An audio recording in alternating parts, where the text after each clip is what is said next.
Hey, what's going on, guys, and welcome back. So this is a question that I've been getting a lot from you guys with regards to Palworld, and it was never planned for this to be its own video, but that's kind of the nice thing about being a creator who actually interacts with their audience. I will oftentimes base my videos off of interesting things you guys say and talk about, or whatever. Anyways, a lot of people have been touting Palworld as a Pokemon game with guns, and I've pushed back on this a little bit just because, yes, while the game obviously has Pokemon-esque creatures that wield guns, in all actuality, it's a survival game and plays nothing like your typical Pokemon experience. That being said, this video is mostly about the people who have been asking about whether or not you have to play Palworld with guns because they want to play without them, and those that complain that maybe the guns are too realistic and don't match the otherwise more anime and cartoony aesthetic. I personally disagree with this. I think the realistic guns actually add to the jarring effect that is essentially Palworld's identity and the brutality that exists within the world, but nevertheless, are the guns actually needed? This is a tricky question because it's going to depend on what you want from the game. If you're playing on a preset difficulty, I'd say that even on easy mode, you're probably going to need guns for the most part, especially for the late game bosses. When it comes to fighting any of the alphas or anything in the overworld or dungeons or whatever,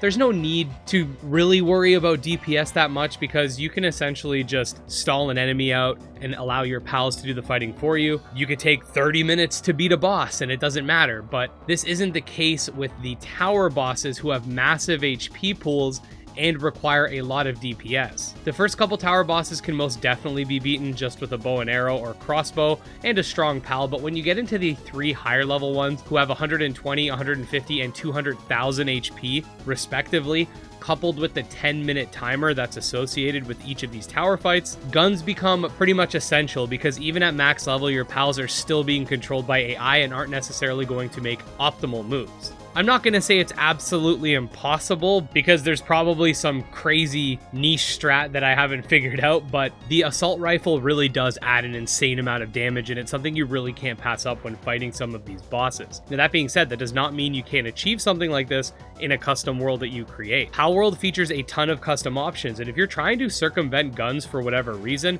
you could easily make a world where player damage is maxed out against enemies, then make a personal choice not to utilize any of the guns in question. The outpost enemies and human enemies will still use them, but you don't necessarily have to. Even in preset difficulties, the only real thing I'd see you not being able to achieve without guns is a few of the tower bosses, but keep in mind, when I'm putting this video together, I'm the only one playing it, other than a few other content creators that I haven't had any contact with. You can invite people to challenge the tower bosses with you, and I can't confirm whether or not this will increase their HP, just because a lot of these videos are pre-recorded and pre-planned, but having a squad of crossbow users might do the trick as well when 4 pals are attacking the boss at once, but that's going to be something I go over when discussing how multiplayer affects the bosses and whatnot in a future video. I do believe that the guns in the game are part of the core mechanic, however, Palworld has so much customization that you could circumvent this to an extent by increasing your player's damage output, so I definitely think that while not optimal, you can enjoy the game without guns, just on a custom setting. Furthermore, the game will eventually have mods. The devs are making it very easy to mod the game from what I hear, so I could definitely see some servers where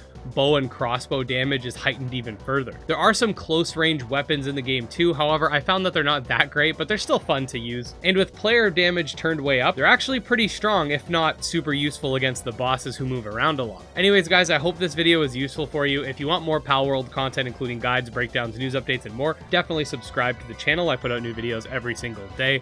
You can check out my Twitter, Discord, Patreon, and channel memberships linked below. And special thanks to the patrons and supporters, especially Jim Hamilton, Dro Ghost, Candy Marunci, and Tragsoft, and we'll see you next time.